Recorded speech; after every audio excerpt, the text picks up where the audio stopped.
আসসালামু আলাইকুম, কেমন আছেন সবাই? আজকে আপনাদের সাথে একটা জিনিস দেখাবো। বাজার থেকে শিং মাছ নিয়ে আসছিল। তো আমরা অনেক সময় শিং মাছের যে উপরে একটা কালো যে আবরণ থাকে, এটা পরিষ্কার করার ঝামেলার জন্য অনেক সময় দেখা যায় যে আমরা শিং মাছ বাজার থেকে কিনতে চাই না, খাইতে চাই না, একটা ঝামেলা মনে হয় আর কি। তো আমি কিভাবে এই কালো আবরণটা পরিষ্কার করি এটা আপনাদের সাথে শেয়ার করব। আসলে অবশ্য জানা থাকলে খুবই ইজিভাবেই আপনার এই কালো অংশটা অনেক সুন্দরভাবে পরিষ্কার করা যায়।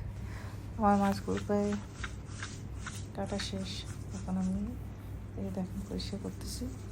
কিন্তু আমি মাছগুলো কাটার পরে আপনার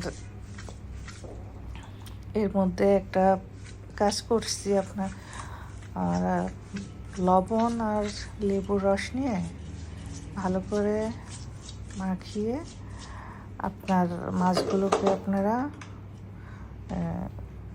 10 মিনিট রেখে দিবেন।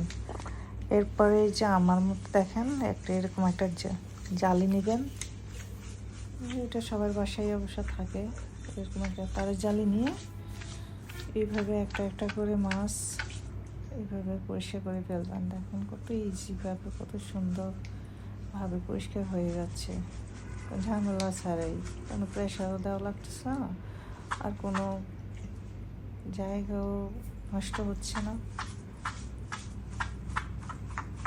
ঝামেলা ছাড়া। দেখেন কত সুন্দরভাবে ইজিভাবে একেবারে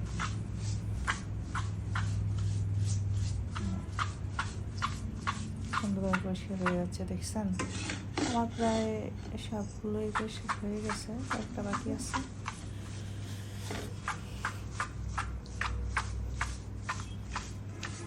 এইভাবে আস্তে আস্তে করে,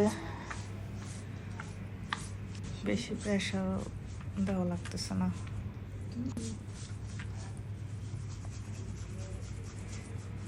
সুন্দরভাবে পরিষ্কার হয়ে যাচ্ছে, দেখছেন?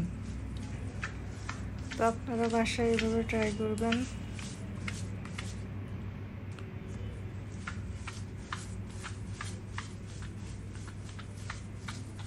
আশা করে দেখবেন ইজিভাবে মাছগুলো পরিষ্কার করতে পারবেন। আমার প্রায় সবগুলো মাছই পরিষ্কার হয়ে গেছে। তো ভিডিওটা ভালো লাগলে অবশ্যই লাইক কমেন্টস করবেন।